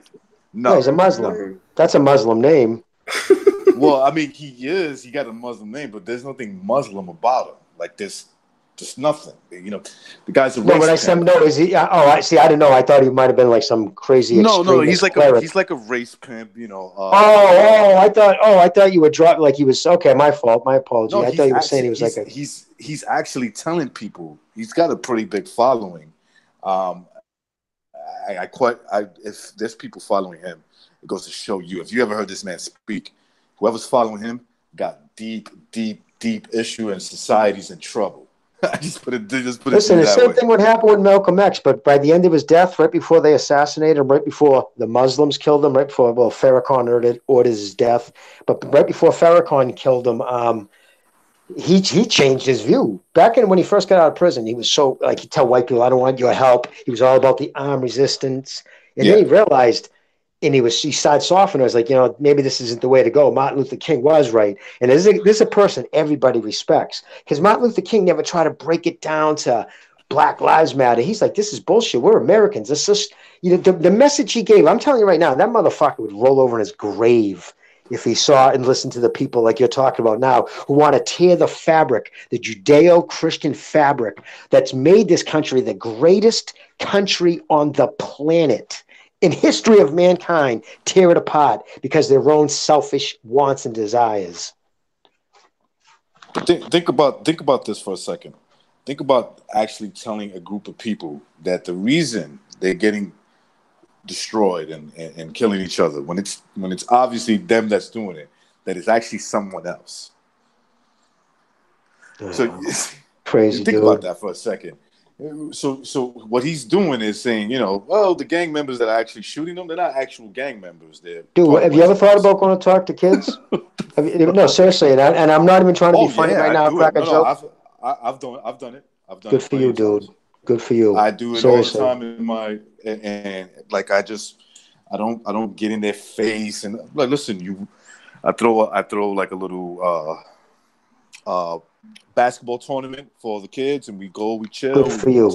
Sometimes I take them to different places so they can relax and chill out. And if they want one-on-one advice, I tell them, listen, do the right thing, go to school, finish school. That's what people of color need. People of color need that you're gonna break up with. Okay. And they need people like you. That's the problem. They need more people like you in the community willing to start, teaching the right thing, because it's not an easy thing and it's taking time. Hey, it's always the easiest thing is to do the selfish thing, right? Everybody knows that. So anytime you have to do something to give to people, that's taken away from your own time. But unfortunately, and so that's just I'm happy. I'm just glad there is people out there, So good for you, dude. That's no small accomplishment. Yeah, and I think, hey, listen, I don't really like virtue signal with any of that stuff. I just do it because me personally, I've always liked to play sports, and I like young kids that like to play sports and give them that opportunity to do something. God gifted you enough intelligence, and it's a gift. You're an intelligent man. If you have the ability to pass wisdom, do it. And when I get them one-on-one and we talk, I give, they ask for advice. I'll be like, hey, listen, this is what you do, kiddo. You finish school. Okay, finish that education. Once you're done, get a job. If you're going to get a girlfriend and you don't want a kid right away, do the right thing. If you do have a kid, you should do it and you should marry that girl and you should be willing to do all that stuff. Well, it's in your age group, actually. You're in your mid-40s, right? Early 40s. It's your age group. Right around, you graduated high school probably, the mid-90s, 94, 93, you graduate high school? Well, let's just say I should have graduated like around 91. Okay, so 91. So absolutely, you're right in the right age group. It was right around your age group. You suddenly started seeing high school girls with big bellies, like obscene amounts, right? It was crazy. It was right at the late 90s. I mean, late 80s, early 90s. It became nuts. Like when I was in high school, you would be lucky to see one or two girls the 4 years I was there. I went back in 1991 to pick up my nephew, and I must have saw 11 girls come out in the first 3 minutes I was there, full bellies. I couldn't believe it. He's like, dude, half the school's pregnant. And I'm like, I remember saying this in the 90s, right? I think about it like this. In the beginning of the 90s, the very beginning, January 1990, I was 16, right? Go to all the way to 1999, the ending of 1999. I was 26. Okay, 26. So the 90s was where I could say I grew up. That's where I grew up. I grew up a product of the 90s. Yeah, you were 16. Absolutely. You hit 21 and everything then. Yeah. Yeah. So those were the good days. That's man. when it was.